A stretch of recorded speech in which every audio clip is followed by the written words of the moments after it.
On today's episode of the Habitz Podcast, we've got author of Why Losing Your Job Could Be the Best Thing That Ever Happened to You, Eleanor Tweddell, sharing with us some of her tips when it comes to redundancy.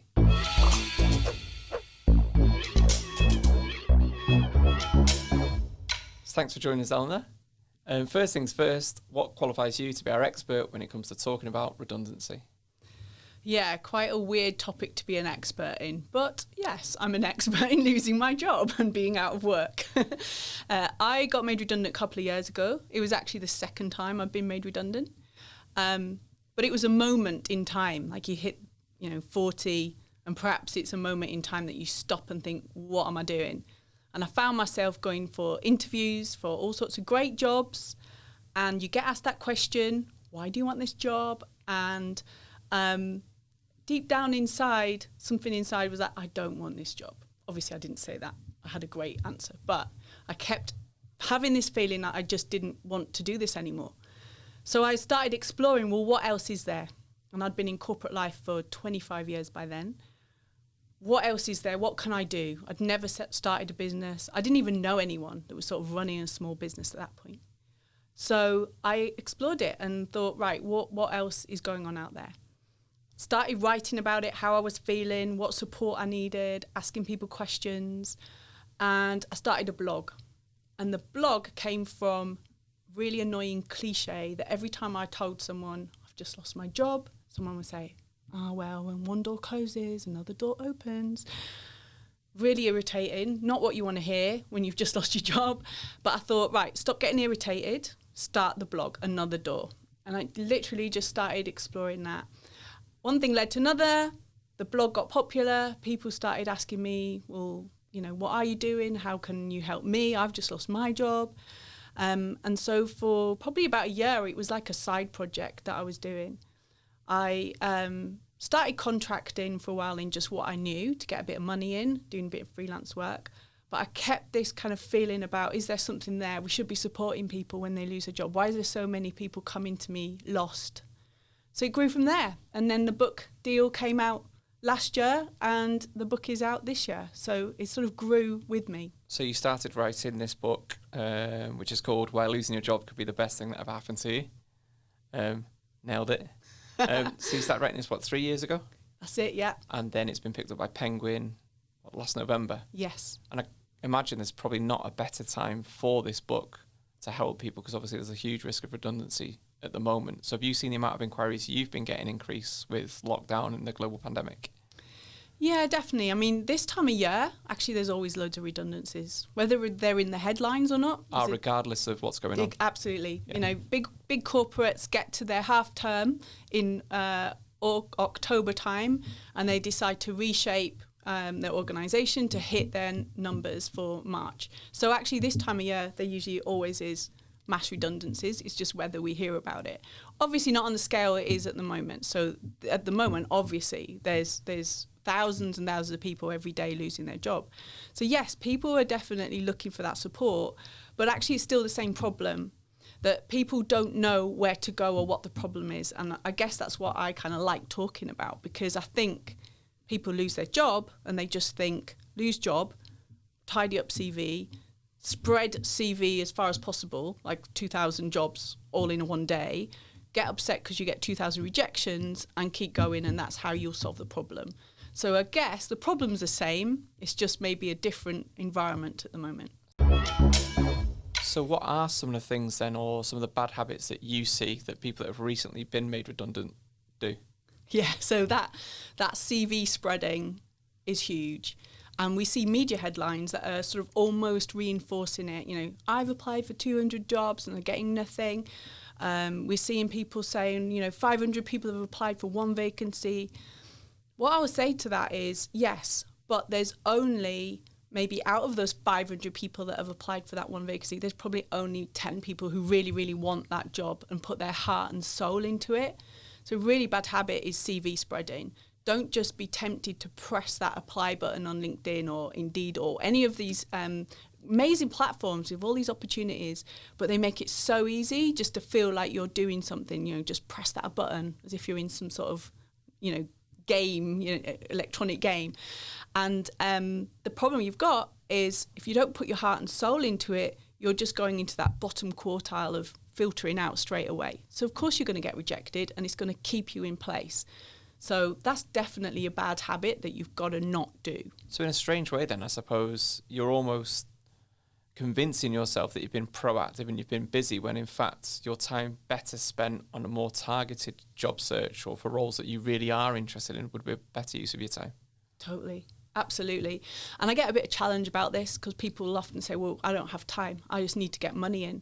But the more you panic in that space and the more you're not thinking about what you're doing, the further away your goal will feel. Because as I've just said, there will always be someone, whatever job it is, that will really, really want that job and will have done the work and done the thinking. They might have done research about what the company is, or they will have contacted somebody who works in that organisation, or they'll have written a great cover letter with heart and they've put energy into it. So there's no point in competing against that person because, of course, they're going to stand out. So it's not a luxury item to think about what you want. It's actually necessity to get you what you want. So the bad habit there would be not taking the time to really craft what you're going to say and panicking when you are in that situation, just trying to grab any job that you see advertised. Yeah, definitely. And as you said, Mike, it's about, you think you've been productive, get to the end of the day and say, right, I've applied for 50 jobs, I can kind of I've done my bit. But that's not what it's about. You've got to really be intentional and targeted with where you're putting your energy and what you're hoping for out of it. So yeah, drop the habit of just pressing the apply button. In your book, you talk about 5 practical tips that you should follow when you are made redundant. So would you share some of them with us and some of the good habits for anyone that is currently been made redundant? Definitely the first step, and I wrote about this after I looked back and thought, where did I go wrong? Because my book is written through me and my pain, I guess, of when I lost my job and then I was out of work again. I've been out of work quite a few times, so this book has kind of been my self-help. So the bit I got wrong was I didn't really understand the shock. I didn't really respect the shock of losing your job or being out of work. I just pushed through and tried to be positive or tried to, every day put on a face. But actually, if you understand it as a grieving process, it's a bad breakup. You've lost something. You're allowed to wallow a little bit. You are allowed that, and it's normal. So I think a lot of people beat themselves up and think, oh my God, why am I feeling so bad? When actually it's fine. You're in shock and you've lost something. So to grieve a little bit and say goodbye to it, and you'll feel a lot better and refreshed when you're ready to go. So that's kind of the first step. It's embrace the shock and allow yourself a little bit of kind of downtime to wallow a little bit. That kind of leads into the next step, which is stuck. So you might kind of go, right, okay, get that, I've said goodbye, but now I'm feeling stuck. Now what? What do I do? So it's reframing that feeling of being stuck and saying, well, now what, into, again, a positive. That's when you can start being a bit more optimistic and saying, actually, this is a sign that I'm ready for something. I'm opening up. I'm going to be a bit more curious. I'm going to allow my thoughts to get creative. And this is where a lot of people will say, well, okay, what can I do? I can only do what I've always done, or I am only one thing. But in the book, and what I was exploring was, but you can be so much more. So in this step of stuck, it's about free thinking and getting really brave and curious. And is this with regards to job role? So they're thinking, I've always been an IT guy, so I can only work in an IT role. That's exactly it. You think you're a job title. Yeah. So all you can do is apply for the same job title. At the moment, there's people who you're not in that position. I work with airlines. A cabin crew person can't be cabin crew anymore. So you're going to have to think way outside that box of what you are, away from a job title. So the step of being stuck is actually an exploratory step where you go, right, who am I? And look around you and say, what problems can I solve for people? Because if you can solve a problem, then there's a chance that someone will help pay you for that. So you get creative with it. And you believe you're so much more than you've ever thought you can be. In that space, you just get really wild and creative with what you can do. And all the time, remind yourself that your struggle is going to be the energy that powers you forward. That's the whole point of this. You're sort of in this space of non-comfortable, but this non-comfortable feeling will actually give you energy to push you forward. So feeling stuck is actually a good thing if you can just allow yourself to kind of be free with thoughts and give stuff a go that you'd never tried before. So I guess a good habit there really is identifying what skills are transferable to slightly different roles, or some roles that you'd never would have considered previously. But you have got the skill set to actually apply for that role and do the job. That's it. Yeah, definitely. Like we always say, when we work with people, we say, what's the job description that you were doing? Have a look at that. And then actually think about what were you doing? You know, it's never the same thing. So what were you doing, and what made you brilliant at that? What made you enjoy that job? What was it that frustrated you about that job? Quite often there's clues in what annoyed you as to what to do, not to do next. So there's always clues in what you've done in the past. But a little bit like your story, Matt, you know, also look at opportunities around you to match that skill set and say, well, do you know what? I think that this is a problem. I would like to kind of go and explore, how can I fix it? How can I stand up for this thing that I see going wrong, or this thing that I think needs solved, or an opportunity? And the thing at the moment that I'm seeing is people have got your back. People really want people to succeed, and they'll support you. So if you're brave enough to step out there, like on LinkedIn or any platform like that, and say, right, I've lost my job, but what I'm thinking about is X, Y, Z. Can anyone help? Has anyone got any ideas? People will get behind you and try and help. There's no one going to go, well, no, I haven't got time. Like they're not. They're going to try and help. So it's that brave person that steps out and says, why not? And how can you help me? And this is what I'm looking for. So Stuck is all about being brave and courageous and a bit more creative than perhaps you've ever been before, and generating ideas. But then that leads into step 3, which is about slowing it all down. So I've sped up all of this excitement and all these ideas. And then what we're saying is, right, okay, just slow down and get really clear on why. Why do you want to do this? And why are you the person that's going to get through it? And the reason why I wrote a lot about this is because I felt like I made a bit of an error when I was kind of searching for what to do next. I started a business, I got on with it, and then I wasn't quite sure what I was hoping for. I hadn't done the real thinking about what lifestyle would that bring me? What am I expecting from it? And it didn't match. You know, I wanted actually more flexibility in my time so I could pick up my daughter from school. It was really important to me. Whereas actually what I'd created was taking me more time. I hadn't done the why. So the why in this book isn't really about, you know, greater purpose and fixing the world. Not everyone can do that. But it's just your why. What am I expecting from this? Why do I want to do it? So just slowing down and absolute clarity on where you're at. So I think if you do that, then you're almost backwards planning exactly what you need in an ideal world. You're in a situation where you can go and look for that, because 9 times out of 10 what you were working for probably doesn't fit exactly what you'd look for in your lifestyle, and then you could almost target roles that match. It's almost like backwards planning, I suppose. What do I want to achieve? Backwards plan, right? So what roles would help me achieve that, or what career decisions should I make to help me achieve them goals? It's quite interesting, that, totally, isn't it? Yeah. And people don't do that. So one of the things as well about the book is, you know, I don't think there's a lot of headlines. You see a lot of marketing headlines like, you know, leave your 9 to 5 and all your problems are solved. You know, it's not like that. You have to really think, what am I trying to solve here? And I work with a lot of people who have left their 9 to 5 and set up a business and found it's actually further away from what they want. So I've had to go back into permanent.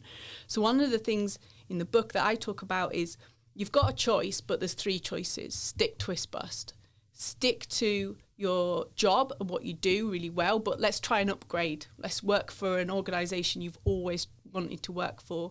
Let's try and find a location closer to home. You know, so upgrade, but do the same thing. Totally fine, but it's still making, you know, improving your position. And that's the whole thing I'm trying to encourage. You can improve your position when you lose your job. You don't just have to take second best. So stick is a really good option for people who like, yeah, but I loved my job. I just kind of, you know, I just want to do it again, but perhaps upgrade somehow. Yeah.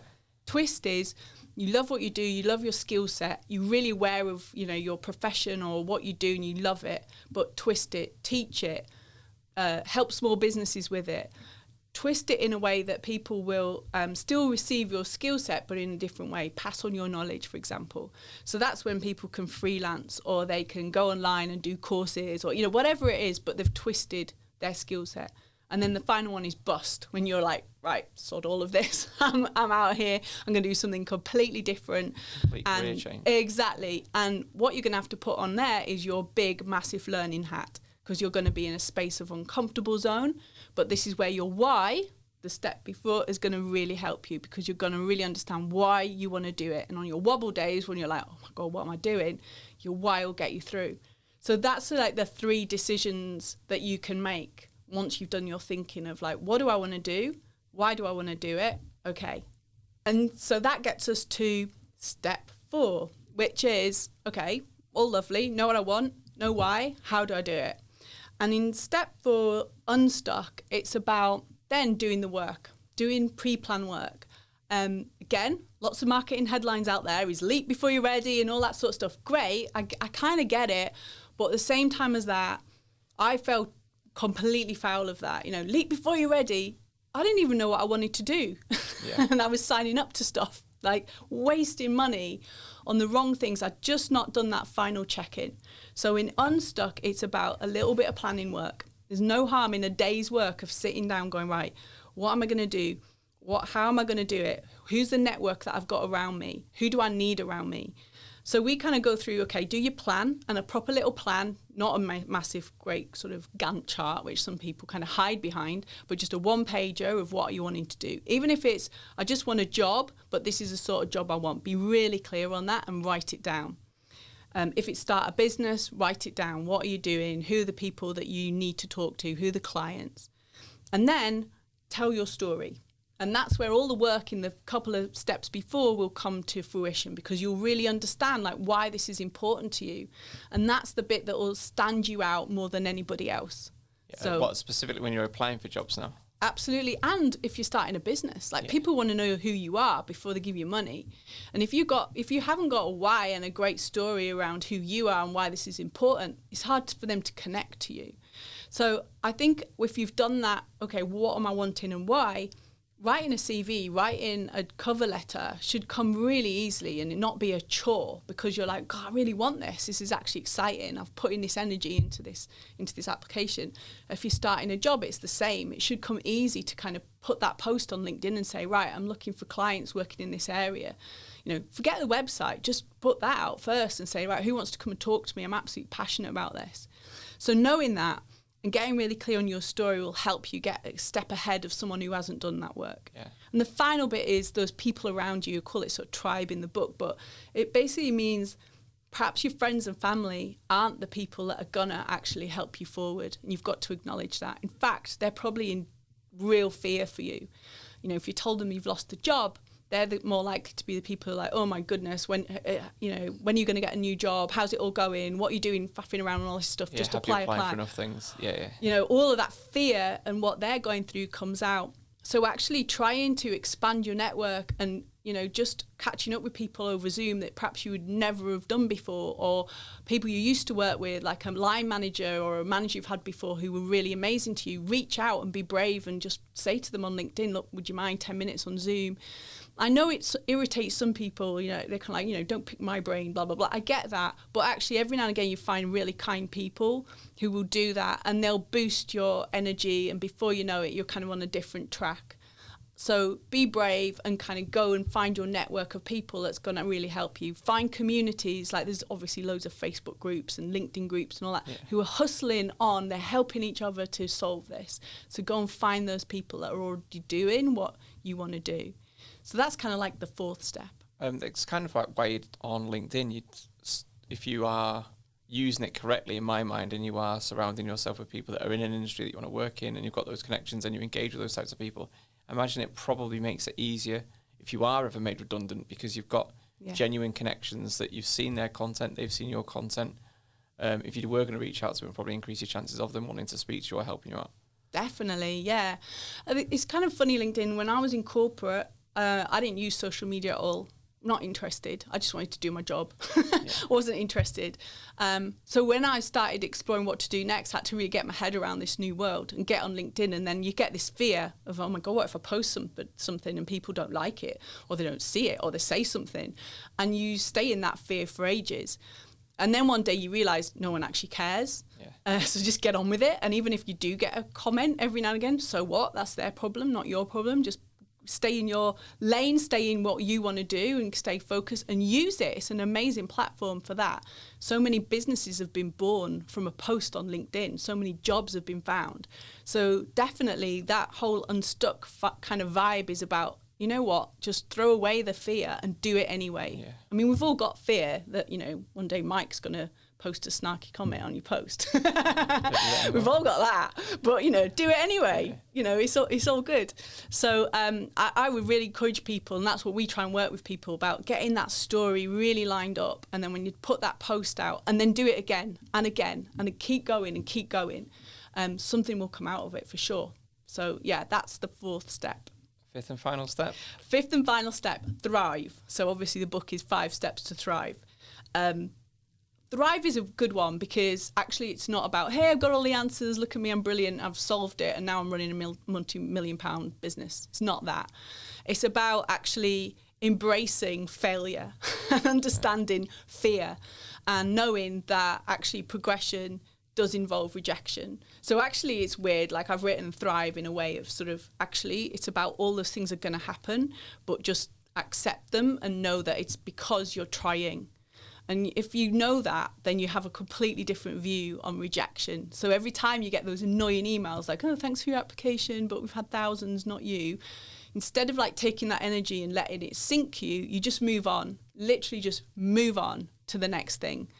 And we try and encourage people that we work with to put stuff out there and actually have no expectation of an outcome. Don't sit on your inbox waiting to see, oh, you know, what's happening there.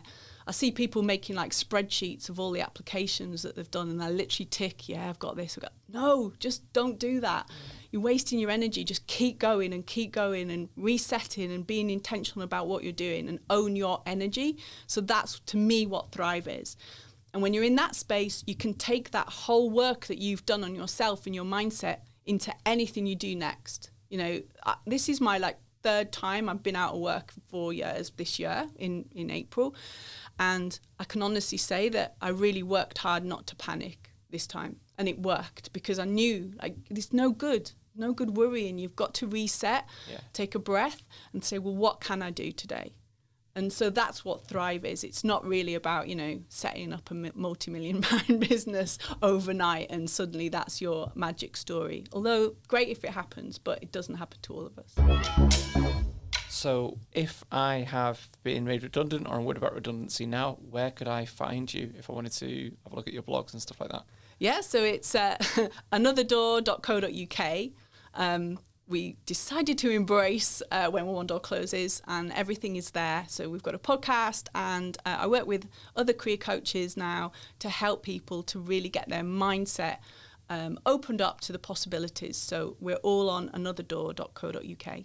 So thanks to Eleanor for joining us in the Habitz Podcast and sharing with us her good tips when it comes to redundancy. If you've recently been made redundant and you've got some tips you would like to share with the rest of us, let us know in the usual places and join us next time for some more Habitz Podcast.